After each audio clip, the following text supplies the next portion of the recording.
أعوذ بالله من الشيطان الرجيم. السلام عليكم ورحمة الله وبركاته. الحمد لله رب العالمين. அன்பார்ந்த அல்லாஹ்வின் நல்லடியார்களே, தினமும் ஒரு செய்தி என்கின்ற வகையிலே இன்று நாம் பார்க்க இருக்கக்கூடியது, ஒரு முறை நபிகள் நாயகம் ஸல்லல்லாஹு அலைஹி வஸல்லம் அவர் அருகிலே ஒரு பணக்கார மனிதர் நடந்து செல்கிறார். இது சாதாரண ஒரு நிகழ்வு. நம்ம பார்க்கும்போது எப்படி ஒருத்தர் சாதாரணமாக நம்மகிட்ட நடந்து செல்வாரோ அது ஒரு சாதாரண நிகழ்வை போல தான் நம்ம பார்க்குறோம். ஆனால் நபிகள் நாயகம் ஸல்லல்லாஹு அலைஹி வஸல்லம் அதை மார்க்கத்துடன் இணைத்து மக்களுக்கு போதிக்கக்கூடியவராக இருக்கிறார்கள் என்பதை இங்கே இந்த செய்தி நாம் பார்க்கலாம். ஒரு மனிதர், பணக்கார மனிதர் என்று வசதி படைத்த ஒருவர் நபிகள் நாயகம் ஸல்லல்லாஹு அலைஹி வஸல்லம் அவர்களை கடந்து செல்கிறார். தன் சகாபாக்களிடம் இவரை குறித்து நீங்கள் என்ன நினைக்கிறீர்கள் என்று நபிகள் நாயகம் ஸல்லல்லாஹு அலைஹி வஸல்லம் கேட்குறாங்க.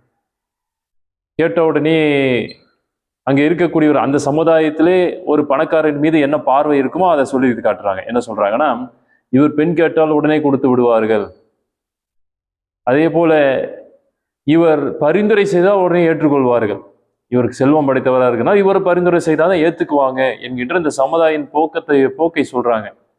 அடுத்து இவர் பேசினார் எல்லாம் செவிமடுக்கக்கூடியவர்களாக இருப்பார்கள் என்று சொல்றாங்க.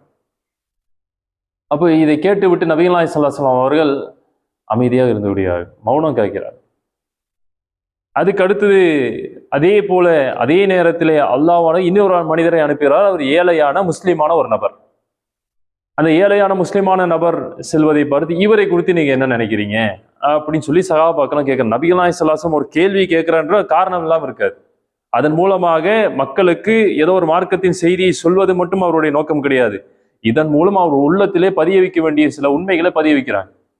அப்போ இந்த ஏழையான நபரை பார்த்து விட்டு சொல்றாங்க, இவர் பெண் கேட்டா கொடுக்கறதுக்கு யாரும் முன் வர மாட்டாங்க, அதே போல இவர் பரிந்துரை செய்தால் நான் ஏற்றுக்கவா போறாங்க, இன்றைக்கு செல்வம் படைத்தவர்கள் தான் அவருடைய வார்த்தைகள் தான் மதிப்பு இருக்கும் அப்படின்னு. அப்போ அடுத்தது மூன்றாவது செய்தியை கேட்குறாங்க. மறுபடியும் இவர் பேசினால் கேட்கறதுக்கு யாரும் இருக்க மாட்டாங்க, செவிமடுத்து கேட்பதற்கு யார் இருக்குமா, அதுதான் இவருடைய தகுதி அப்படின்னு சொல்றாங்க. அப்போ இந்த தகுதியை கேட்ட நபிகள் நாயகம் ஸல்லல்லாஹு அலைஹி வஸல்லம் அதே போல மௌனம் காக்காம உடனே சொல்றாங்க, அவரை போன்ற வசதி படைத்தவர்கள் இந்த பூமி நிரம்ப இருந்தாலும் அவர்கள் அனைவரையும் விட இந்த ஏழையே மேலானவர் என்று கூறுகிறார்கள்.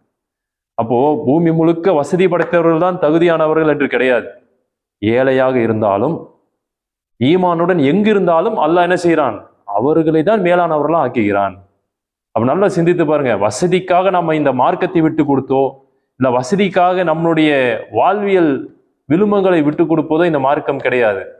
ஏழையாக இருந்தாலும் அதுக்கு சில செல்வந்தர்களும் பணக்காரங்களையும் என்ன செய்வாங்க, ஈமான் கொண்டவங்க இருப்பாங்க. இந்த இடத்துல இந்த உலகத்தில் இருக்கக்கூடிய நடைமுறையை காட்டுறாங்க. உயர்வு தாழ்வு அப்படிங்கிற மாதிரி சமுதாயத்துல இருக்கும். செல்வம் இல்லாம வசதி அற்றவர்கள் அப்படின்னு இருப்பாங்க. அப்படி இருக்கும் பொழுது எது மேலானது அப்படின்னு சொல்லி காட்டும் பொழுது, நீங்கள் ஏழையாக இருந்தாலும் பரவாயில்ல, இந்த இஸ்லாம் விட்டு கொடுத்துறாதீங்க, அவர்தான் மேலானவராக இருக்கிறார்கள். அந்த மார்க்கத்தை விற்று நம்மளுடைய என்ன செய்து விடக்கூடாது, செல்வத்தை பார்க்கக்கூடியவராக நாம் இருந்து விடக்கூடாது. மார்க்கத்தில் நமக்கு தொழுகையை விற்று தொழிலை மட்டும் பார்த்தவர்களாக இருந்து விடக்கூடாது.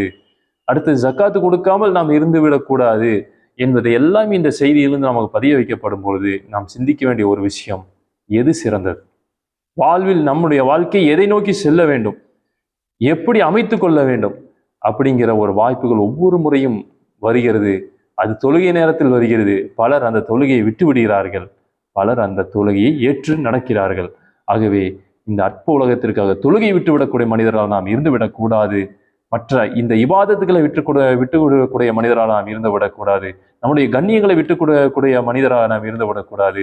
நாளை மறுமையில மிகப்பெரிய ஒரு கண்ணியம் நமக்கு காத்து கொண்டிருக்கிறது. அது படைத்த இறைவன் கொடுக்கக்கூடியவனாக இருக்கிறான். அந்த கண்ணியத்தை ஆசைப்பட்டவர்களாக நம்முடைய வாழ்வில் செயல்படுத்தக்கூடியவர்களாக நாம் இருக்க வேண்டும். அதற்கு இந்த செல்வம் எந்த தடையும் இருந்துவிடக்கூடாது என்பதை கூறிக்கொண்டவனாக, அந்த ஏகரைவனை மட்டுமே பிரார்த்தித்துக் கொண்டவனாக என் இந்த உரையை நிறைவு செய்கிறேன். வாஹிர் தாவனானி அல்ஹம்துலில்லாஹி ரப்பில் ஆலமீன். அஸ்ஸலாமு அலைக்கும் வரஹ்மத்துல்லாஹி வபரகாத்துஹு.